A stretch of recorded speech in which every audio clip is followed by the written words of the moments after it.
بسم اللہ الرحمن الرحیم حمدت حمدا وصلیت صلاۃ وسلمت سلاما اما بعد فاعوذ باللہ من الشیطان الرجیم بسم اللہ الرحمن الرحیم واتبع سبیل من اناب الی صدق اللہ مولانا العظیم۔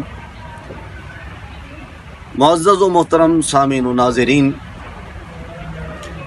ہم جس دین کے پیروکار ہیں اس دین میں اعتدال ہے۔ رب العزت نے ارشاد فرمایا وَكَذَلِكَ جَعَلْنَاكُمْ أُمَّةً وَسَطًا، ہم نے تمہیں درمیانی معتدل امت بنایا ہے۔ اور نبی پاک علیہ السلام بھی ارشاد فرماتے ہیں خیر الامور اوسطها، بہترین کام وہ ہے جس میں اعتدال ہو۔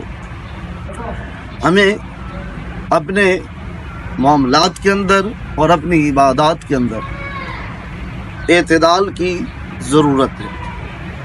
ہم کہیں افراد کا شکار ہیں تو کہیں تفرید کا شکار ہیں، کہیں غلو کر جاتے ہیں اور کہیں قریب تک نہیں آتے، لیکن مزاج شریعت کے مطابق ہمیں بین بین رہنا چاہیے، معتدل رہنا چاہیے۔ جیسے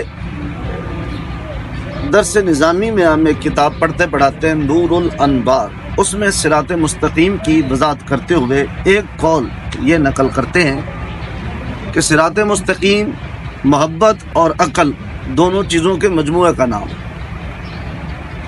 صرف محبت کا نام صراط مستقیم نہیں ہے، چونکہ محض محبت انسان کو جذب کی طرف لے جائے گی، مجذوب اور مجنوسا ہو کر رہ جائے گا۔ یہ کام کرنا ہے، یہ نہیں کرنا، ٹائم ٹیبل مینجمنٹ، یہ ساری چیزوں سے آزاد ہو کر رہ جائے گا۔ اور محض عقل کی پیروی بھی کافی نہیں، چونکہ عقل بندے کو الہاد کی طرف لے جاتی ہے، جیسا کہ ان دنوں ملحدین نے یہ تماشا بنایا ہوا ہے۔ اس لیے فرمایا محبت اور عقل، یعنی شریعت اور عقل دونوں چیزوں کو اجتماعی طور پر لے کر چلنا اس انداز میں کہ عقل مغلوب ہو اور شریعت غالب ہو، اسے صراط مستقیم کہتے ہیں۔ ہم اپنے احوال کی طرف اگر دیکھتے ہیں تو ہم کہیں افراد کا شکار ہیں، کہیں تفرید کا شکار ہیں۔ بزرگوں کو ماننے کا معاملہ ہے تو ہمارا جو اپنا پیر ہے وہی پیر ہے، بس باقی جان میں کوئی پیر ہی کوئی نہیں۔ ہم عقیدت رکھتے ہیں تو ایک سے رکھتے ہیں، باقیوں سے نہیں رکھتے۔ حالانکہ عقیدت واتبع سبیل من اناب الیہ، جو اللہ کے راستے پہ لے کر جانے والے ہیں ان سبھی کے ساتھ عقیدت ہونی چاہیے۔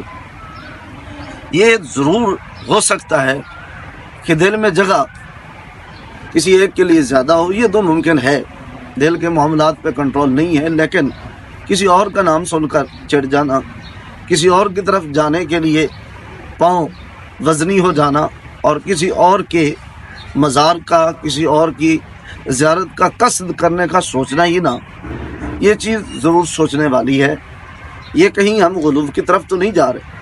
اسی طریقے سے کچھ لوگ یہ کہتے ہیں نہیں بس اللہ ہی اللہ ہے، وہ بالکل ہی اللہ کے بندوں سے بے ربط ہونا چاہتے ہیں، تو انہیں سوچنا چاہیے کہ ہر نماز میں اہدنا الصراط المستقیم صراط الذین انعمت علیہم، ان لوگوں کا راستہ، اللہ کا راستہ کوئی الگ راستہ نہیں ہے، لوگوں کا راستہ ہی ہے۔ تو لوگوں کے راستے کی تو دعائیں مانگی جا رہی ہیں، پھر لوگوں سے بھاگنا اور بابت شہی کو نہیں، اس طرح کی واہیات اور لغویات بکنا، یہ یقیناً یہ بالکل اللہ کے بندوں سے دوری کے مترادف ہے۔ اعتدال کی راہ اپنانی ہم نے کہ اللہ کے بندوں سے وابستگی رکھنی ہے، لیکن بندوں کو بندہ ہی رہنے دینا ہے، انہیں خدا نہیں ماننا، اور اسی طریقہ سے بندوں سے بیزاری بھی نہیں اختیار کرنی، تاکہ نہ افراد کا شکار ہو نہ تفرید کا شکار ہو، بلکہ اعتدال میں رہیں۔